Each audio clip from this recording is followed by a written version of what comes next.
تبارك الذي نزل الفرقان على عبده ليكون للعالمين نذيرا بسم اللہ الرحمن الرحیم نحمد ونصلی علی رسولہ الکریم اما بعد فاعوذ باللہ من الشیطان الرجیم بسم اللہ الرحمن الرحیم وقال النبی صلی اللہ علیہ وسلم المجالس بالامانہ او کما قال علیہ الصلاۃ والسلام۔ محترم ناظرین و سامعین السلام علیکم ورحمۃ اللہ وبرکاتہ۔ آج ہم حدیث کا تحفہ لے کر آپ کی خدمت میں حاضر ہوئے ہیں۔ آج کی حدیث کے اندر اللہ کے نبی صلی اللہ علیہ وسلم نے ہمیں مجلس کے آداب بیان فرمائے ہیں کہ کوئی بھی مجلس ہے اس کو امانت جو ہے وہ رکھا جائے۔ مثلاً کوئی آدمی جو ہے آپس میں گفت و شنید کر رہے ہیں، کسی چیز کے بارے میں مشورہ کر رہے ہیں، تو ان کی گفت و شنید کو دوسرے لوگوں کے سامنے پھیلانا نہیں چاہیے، ان کے راز کو فاش نہیں کرنا چاہیے۔ آج ہمارے معاشرے کے اندر یہ بہت بڑی برائی پائی جاتی ہے جس کی وجہ سے فتنے، فساد، لڑائی اور جھگڑے پیدا ہوتے ہیں۔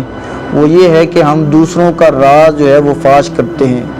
دوسروں کی مجلسوں کی باتیں جو ہیں کسی اور کے سامنے ظاہر کرنے کی کوشش کرتے ہیں، جس کی وجہ سے معاشرے کے اندر جو ہے بدامنی، بدسلوکی اور اسی طریقے سے لڑائی، جھگڑے، فتنے اور فساد جو ہے وہ کھڑے ہو جاتے ہیں۔ آپ صلی اللہ علیہ وسلم کی حدیث کا خلاصہ یہ ہے کہ جو بھی مجلس ہے وہ امانت ہے۔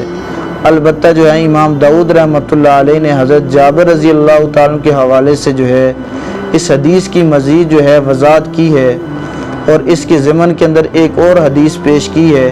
کہ آپ صلی اللہ علیہ وسلم نے فرمایا کہ مجلسیں امانت ہیں، البتہ 3 مجلسیں جو ہیں وہ اس سے استثناء ہیں۔ پہلی ایسی مجلس جہاں کسی مسلمان بھائی کے جو ہے مال کو نقصان پہنچانے کی کوشش کی جا رہی ہے، ایسی مجلس کو امانت کے طور پر نہ رکھا جائے، بلکہ ان لوگوں تک یہ بات پہنچانی چاہیے تاکہ وہ لوگ خبردار ہو سکیں۔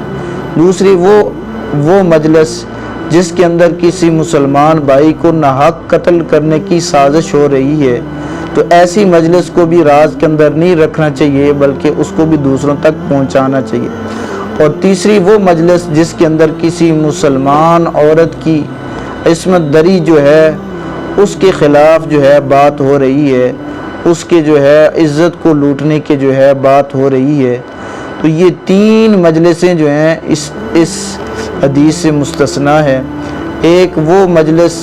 جس کے اندر کسی مسلمان کے مال کو لوٹنے کا مشورہ ہو رہا ہو، دوسرے وہ جس میں کسی مسلمان کو ناحق قتل کرنے کا مشورہ ہو رہا ہو، اور تیسری وہ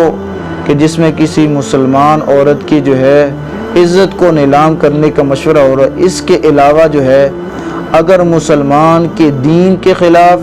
یا مسلمان کی دنیا کا نقصان ہو رہا ہو، کسی مجلس کے اندر ایسی سازش ہو رہی ہو جہاں پر مسلمان کا دینی طور پر نقصان ہے یا دنیاوی طور پر نقصان ہے، تو ایسی مجلسوں کو ظاہر کرنا چاہیے۔